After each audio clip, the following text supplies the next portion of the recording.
কিছুমান মানুহৰ টোপনি গভীৰ হৈ থাকিলে নাকে উচ্চাৰণ কৰে। এইটো কিয় হয় জানানে? যদি নাজানে তেনেহ'লে ভিডিঅ'টো শেষলৈকে চাওক, আৰু যদি জানে তেনেহ'লে তেতিয়াও চাই দিব।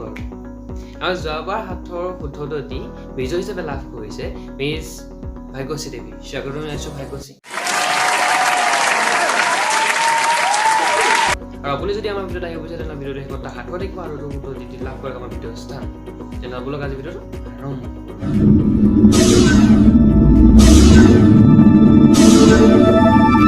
যেতিয়া আমি কোনো এটা হলত একেলগে ৰাতি বহুত মানুহ শুবলগীয়া হয় আৰু কোনো এগৰাকী বা কোনো এজনে যেতিয়া নাকে শব্দ কৰে তেতিয়া আমাৰ খুব বিৰক্তি হয়, মানে আমাৰ টোপনি ডিষ্টাৰ্ব হয়। কিন্তু কিয় নাকে উচ্চাৰণ জানানে? মানে নাকে উচ্চাৰণ কৰা মানুহৰ কি হয়, ৰাতি যেতিয়া গভীৰ টোপনিত থাকে তেতিয়া তেওঁলোকৰ জিভাখন ডিঙিৰ ভিতৰলৈ সোমাই যায় আৰু যাৰ ফলত তেওঁলোকৰ শ্বাস নলীডাল খুব সংকোচন হয়।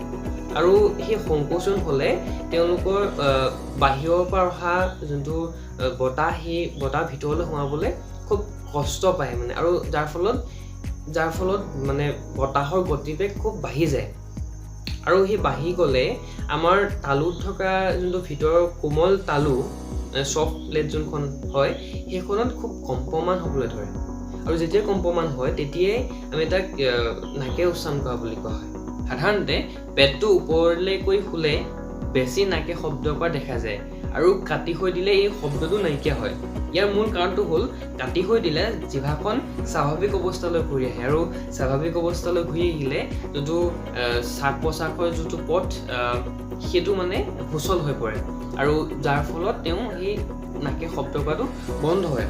আৰু 40ৰ পৰা 50 বছৰ বয়সৰ ব্যক্তিসকল আপেক্ষিকভাৱে অধিক মানে নাকে শব্দ কৰে, মানে তেওঁলোকৰ ডিঙিৰ চাৰিওফালে কি হয়, অতিৰিক্ত চৰ্বি জমা হয়, যাৰ ফলত তেওঁলোকৰ শ্বাস নলীডাল সংকোচন হৈ যায়, যাৰ ফলত তেওঁলোকে নাকে শব্দ কৰে। আৰু কি হয়, শকত যিবিলাক মানুহ আছে, মানে শকত কম বয়সীয়া লোকসকলৰো এই প্ৰব্লেমটো দেখা যায়। তেওঁলোকৰো চেম ৰিজন, মানে শকত হ'লে কি হয়, ডিঙিৰ চাৰিওফালে অতিৰিক্ত চৰ্বি জমা হয়, আৰু যাৰ কাৰণে নাকে শব্দ কৰে। সেইটো কাৰণে কম বয়সতো এই নাকৰ উচ্চাৰণৰ প্ৰব্লেমটো দেখা যায়। এইটোৱে আছিলে আপোনালোকৰ বাবে এটা সৰু ভিডিঅ'। আশা কৰোঁ আপোনালোকে ভিডিঅ'টো ভাল পালে। আৰু আজি আপোনালোকৰ বাবে সাঁথৰটো হ'ল,